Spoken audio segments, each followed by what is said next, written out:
Hello everyone hello everyone welcome to one step matters. ये lecture number 6 है जिसमें हम लोग आर्टिकल 17 और आर्टिकल 18 को कवर करेंगे। हमने प्रीवियस लेक्चर में आर्टिकल 16 को बहुत अच्छे तरीके से कवर करने का कोशिश किया था। वो थोड़ा बड़ा सा आर्टिकल था तो उसको मैंने बहुत अच्छे तरीके से समझाने की कोशिश किया है अपनी साइड से। अब आर्टिकल 17 को देखते हैं जो कि बात करता है abolition of the untouchability. Article 17 और आर्टिकल 35 में को रिलेशन है वो लास्ट में हम लोग देखेंगे। पहले ये देख लेते हैं कि आर्टिकल 17 क्या है। वो अबॉलिशन ऑफ अनटचेबिलिटी का बात करता है। आर्टिकल 17 में क्या बोला गया है कि अनटचेबिलिटी जो है ना is abolished and it's practice in any form is forbidden. Untouchability को अबॉलिश किया गया है हमारे संविधान में, ठीक है, लीगली इसको अबॉलिश किया गया है। और फिर उसकी जो प्रैक्टिस है ना किसी भी फॉर्म में वो जो उसकी प्रैक्टिस अनटचेबिलिटी को किसी भी फॉर्म में प्रैक्टिस नहीं किया जा सकता है इंडिया में। फिर enforcement of any disability arising out of untouchability shall be an offence punishable in accordance with the law। मतलब कि अगर कोई भी किसी भी प्रकार की अनटचेबिलिटी की वजह से किसी के साथ भी भेदभाव किया गया या किसी पे किसी पे एक रिस्ट्रिक्शन इम्पोज किया गया जस्ट बिकॉज ऑफ अनटचेबिलिटी, और वो रिस्ट्रिक्शन जो है वो अनटचेबिलिटी की वजह से अगर किसी इंसान पे इम्पोज किया जा रहा है तो वो जो होगा, वो जो हरकत है कि आप अनटचेबिलिटी के बेसिस पे किसी के साथ भेदभाव कर रहे हो, किसी पे रिस्ट्रिक्शन इम्पोज कर रहे हो, ठीक है, तो और अगर आप ऐसा कर रहे हो मतलब, ठीक है, या क्या लिखा हुआ कि इन्फोर्समेंट ऑफ एनी डिसेबिलिटी, अगर आपने ऐसा किया अनटचेबिलिटी को परफॉर्म किया किसी के भी साथ और उसके साथ भेदभाव किया या फिर डिसेबिलिटी को मतलब एक तरीके से आप लोग समझ रहे कि रिस्ट्रिक्शन इम्पोज करना, ठीक है, किसी इंसान पे जस्ट बिकॉज ऑफ अनटचेबिलिटी के कारण, arising out of untouchability shall be an offence. वो एक अपराध है इंडियन कानून में, इंडियन लॉ में उसको एक ऑफेंस के तौर पे ट्रीट किया जाएगा। ओके, और इसी चीज़ के लिए जैसे इसमें कहा गया है हमारे कॉन्स्टिट्यूशन में, हमारे आर्टिकल 17 में कहा गया है कि अनटचेबिलिटी किसी भी फॉर्म में, अगर पहली बात तो प्रैक्टिस नहीं होनी चाहिए, वो फॉरबिड है, ठीक है, फिर दूसरी बात अगर वो प्रैक्टिस किया जाएगा तो वो एक ऑफेंस के तौर पे ट्रीट किया जाएगा। और इसी चीज़ को ध्यान में रखते हुए अनटचेबिलिटी ऑफेंसेज एक्ट 1955 आया था जिसमें बताया गया था कि क्या क्या पनिशमेंट होगा। और ये क्यों पास किया गया, क्योंकि आर्टिकल 35 कहता है कि ये पार्लियामेंट है, मतलब ये जो काम है ना वो पार्लियामेंट के पास है। मतलब आपको पता होगा हमने फीचर्स में कवर किया था कि कुछ फंडामेंटल राइट्स जो होते हैं वो सेल्फ एग्जीक्यूटरी होते हैं, ठीक है, बट कुछ जो होते हैं उनको इन्फोर्स करना पड़ता है, उनके लिए कानून लाना पड़ता है। कुछ फंडामेंटल राइट्स को मतलब उनके इम्प्लीमेंटेशन के लिए, कुछ फंडामेंटल राइट्स के इम्प्लीमेंटेशन के लिए हमें कानून लाना पड़ता है। और ये कानून लाने का हक जो है, ये जो वर्क है ना of bringing a law for the enforcement of some of the fundamental rights, वो पार्लियामेंट के पास दिया गया है, ठीक है, वो स्टेट लेजिस्लेचर्स के पास नहीं दिया हुआ है। तो पार्लियामेंट जो है, आर्टिकल 35 में ये बात कहा गया है कि पार्लियामेंट के पास वो अधिकार है, उसके पास ही मतलब पार्लियामेंट जो है वो इंटरेस्टेड है with the work of making a law for the enforcement of some of the fundamental rights. अब अगर मैं बात करूँ, इसको हम लोग देखेंगे कि पार्लियामेंट ने आर्टिकल 35 को ध्यान में रखते हुए, आर्टिकल 17 को ध्यान में रखते हुए दो कानून बनाए थे, उनको हम लोग देखेंगे। पहले ये देख लेते हैं कि अनटचेबिलिटी जो होती है ना वो होती क्या है। हम लोग बोल देते हैं अनटचेबिलिटी को कुछ लोग समझते हैं कि अच्छा छुआछूत होना ये है अनटचेबिलिटी। देखिए अनटचेबिलिटी का मतलब आप लोग अगर एक, जैसे कि मेरी अभी तक हैबिट है कि मैं कोई भी चीज़ बताती हूँ तो उसका एक लाइन मीनिंग अगर उसको समराइज करना चाहूँ तो वो बताती हूँ, तो आप लोग कह सकते हो कि अनटचेबिलिटी जो है ना वो किसी भी प्रकार की डिस्क्रिमिनेशन जो कि बर्थ ओरिएंटेड हो। क्या लिखा है मैंने, बर्थ ओरिएंटेड डिस्क्रिमिनेशन। अगर किसी के साथ भी डिस्क्रिमिनेशन इस बेसिस पे हो रहा है कि क्यों अगर किसी के साथ भी डिस्क्रिमिनेशन हो रहा है, मान लीजिए एक्स इंसान है कोई, अगर एक्स के साथ डिस्क्रिमिनेशन हो रहा है बस इसलिए क्योंकि एक्स ने एक पर्टिकुलर कम्युनिटी में, एक पर्टिकुलर कास्ट में जन्म ले लिया है, बस इस वजह से उसके साथ डिस्क्रिमिनेशन हो रहा है ना, तो वो है अनटचेबिलिटी। ओके, उस चीज़ को अनटचेबिलिटी कहते हैं। और अनटचेबिलिटी, एक चीज़ आप लोग याद रखिएगा कि हमारे कॉन्स्टिट्यूशन में अनटचेबिलिटी डिफाइन नहीं है, ठीक है। मोस्टली बहुत सारी चीज़ें जो होंगी ना, आप लोग बहुत सारे वर्ड्स देखोगे जो कि हमारे आर्टिकल्स में मेंशन है, वो डिफाइन नहीं है अगर मोस्टली आप लोग देखो तो, ठीक है। तो अनटचेबिलिटी डिफाइन नहीं है हमारे कॉन्स्टिट्यूशन में, अनटचेबिलिटी डिफाइन नहीं है। बर्थ ओरिएंटेड डिस्क्रिमिनेशन, अगर कोई भी किसी भी प्रकार का डिस्क्रिमिनेशन अराइज हो रहा है just because of the birth oriented है वो डिस्क्रिमिनेशन, ठीक है, तो वो अनटचेबिलिटी होगी। अब जैसा कि मैंने बताया आर्टिकल 35 में पार्लियामेंट को ये अधिकार दिया गया कानून बनाने के लिए for the enforcement of the some of the fundamental rights. तो पार्लियामेंट ने 1955 में एक अनटचेबिलिटी ऑफेंसेस एक्ट बनाया था, बट उसके बाद 1976 में पार्लियामेंट को उस एक्ट को अमेंड करना पड़ा था और protection of the civil rights act 1976 की करना पड़ा था पार्लियामेंट को। ये अमेंड करके अनटचेबिलिटी ऑफेंसेस एक्ट को अमेंड करके पार्लियामेंट को ये एक न्यू एक्ट लाना पड़ा था। क्यों? क्योंकि कुछ फ्लॉज थे जो 1955 में कानून लाए गए थे उसमें, अनटचेबिलिटी ऑफेंसेस एक्ट में। ये जो थी ना वो उतनी नॉन कॉग्नाइजेबल थी, उतनी स्ट्रिंजेंट एक्ट नहीं थी, ठीक है। वो मतलब ऑफेंसेस को रिकॉग्नाइज तो करती थी अनटचेबिलिटी के लिए, अगर कोई परफॉर्म करेगा अनटचेबिलिटी तो बहुत सारे पनिशमेंट्स भी इस पहले वाले कानून में भी दिए हुए थे, बट उतनी स्ट्रिंजेंट, उतनी स्ट्रिक्ट नहीं थी ये लॉ। तो इसीलिए 1976 में एक न्यू और एक काफ़ी स्ट्रिंजेंट, आप कह सकते हो कि काफ़ी स्ट्रिंजेंट एक्ट पार्लियामेंट लेकर के आई, protection of the civil rights act नाम से।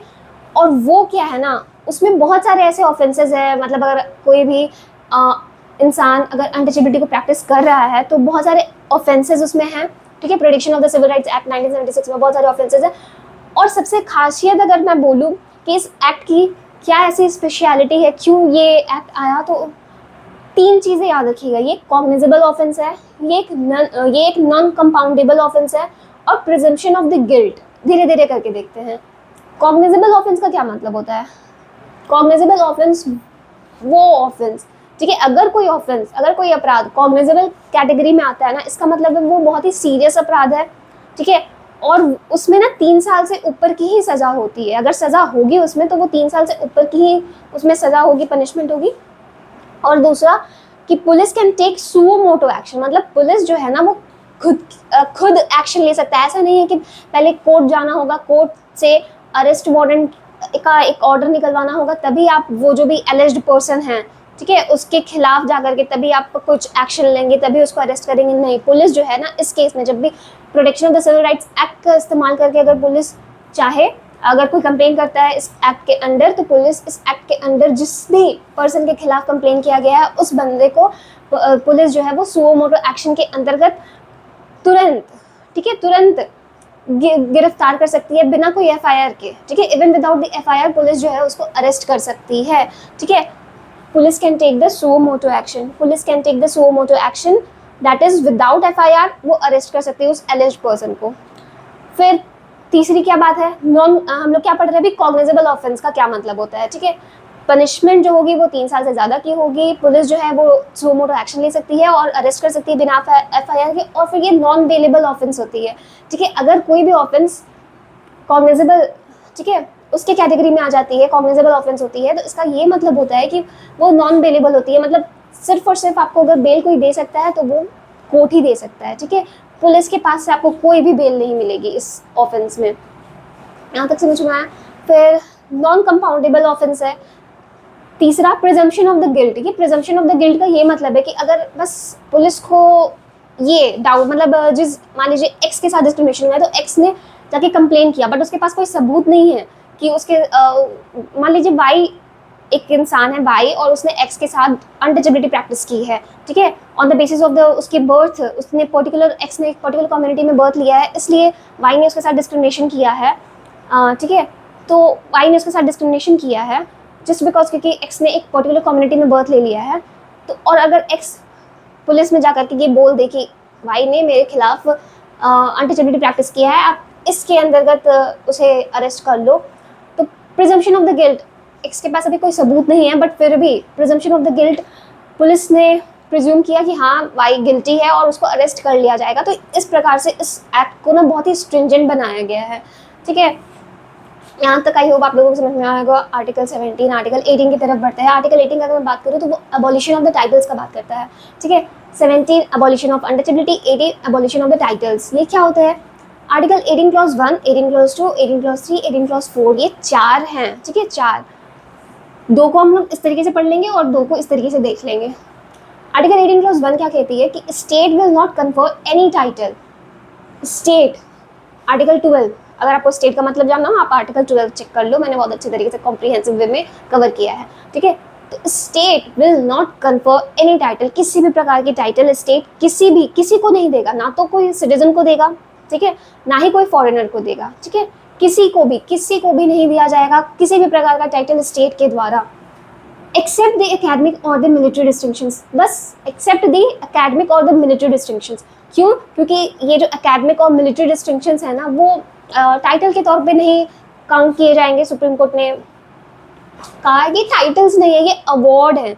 ये जो एकेडमिक डिस्टिंक्शन दिया जाता है, जैसे कि फॉर एग्जांपल PhD हो, आपने तो ये कर लिया, वो कर लिया, तो ये सब मेरिटोक्रेसी को रिकॉग्नाइज करने के लिए दिया गया है, ठीक है, ना कि एक सोशल स्टेटस बनाने के लिए दिया गया है। नहीं, यहाँ पे कोई इस प्रकार का कोई मकसद नहीं है। यहाँ पे मिलिट्री और मतलब एकेडमिक और मिलिट्री डिस्टिंक्शन देने का क्या मतलब ये होता है कि ये एक प्रकार की आपकी मेरिटोक्रेसी को रिकॉग्नाइज करने का कोशिश किया गया है, ठीक है।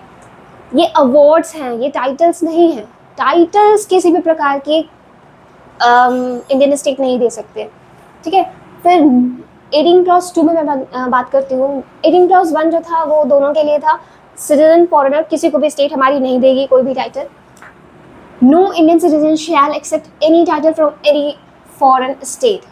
अभी तो पहला क्या था कि हमारी इंडियन स्टेट किसी को भी, वेदर सिटीजन और द फॉरेनर, किसी को भी टाइटल नहीं देगी। 18 क्लॉज 2 क्या है कि हमारे कोई भी इंडियन सिटीजन होंगे ना, कोई भी किसी भी फॉरेन स्टेट से किसी भी प्रकार के टाइटल एक्सेप्ट नहीं करेंगे, कर ही नहीं सकते, उनके पास ऑप्शन नहीं है। प्रोहिबिट किया गया है आर्टिकल 18 क्लॉज 2 के द्वारा कि हमारे कोई भी इंडियन सिटीजन जो होंगे ना, वो किसी भी फॉरेन स्टेट के द्वारा एक्सेप्ट नहीं कर सकते हैं टाइटल किसी भी प्रकार का। 18 क्लॉज 3, 18 क्लॉज 4 हम लोग देख लेते हैं। ये 18 क्लॉज 3 और 18 clause 4 without the president's approval, बिना प्रेसिडेंट के अप्रूवल के है। मतलब आप इस चीज़ से इसको रिलेट करके देखिए कि अगर प्रेसिडेंट की अप्रूवल है तो आप लोग ये काम कर सकते हो, बट अगर प्रेसिडेंट की अप्रूवल नहीं है तो उनके अप्रूवल के बिना ये काम और ये काम नहीं होगा। क्या काम नहीं होगा ये देखते हैं। बिना प्रेसिडेंट के अप्रूवल के, 18 क्लॉज 3 पे आप फोकस करो। बिना प्रेसिडेंट के अप्रूवल के कोई भी फॉरेन सिटीजन जो ऑफिस ऑफ प्रॉफिट होल्ड करता है इंडियन स्टेट के अंदर, ठीक है, कोई भी फॉरेन सिटीजन जो कि ऑफिस ऑफ प्रॉफिट को होल्ड कर रहा है under the Indian state can not accept any title from any foreign state. भले आप कोई फॉरेन सिटीजन हो और आप काम कहाँ कर रहे हो, आप ऑफिस ऑफ प्रॉफिट कहाँ पे होल्ड किए हुए हो, वो आपने इंडियन स्टेट के अंडर किया हुआ है। आप यहाँ पे कोई गवर्नमेंट जॉब कर रहे हो, फॉरेन सिटीजन हो, यहाँ पे कोई गवर्नमेंट जॉब कर रहे हो, अगर आपने मतलब इस प्रकार के सिचुएशन में अगर आप बिलोंग करते हो तो आप किसी भी प्रकार का कोई भी टाइटल, किसी भी, जरूरी नहीं कि आप जिस फॉरेन कंट्री से बिलोंग करते हो सिर्फ वहीं से नहीं ले सकते हो, बाद बाकी कंट्री से लेते हो, नहीं, किसी भी एनी फॉरेन स्टेट, किसी भी फॉरेन स्टेट से आप किसी भी प्रकार का टाइटल नहीं लोगे बिना प्रेसिडेंट के अप्रूवल के। ये था फॉरेन सिटीजन के लिए। अब हम बात करते हैं 18 क्लॉज 4 में, जो कि सिटीजन और फॉरेनर दोनों को कवर करेगा। 18 क्लॉज 4 क्या कहता है सिटीजन और फॉरेन के बारे में?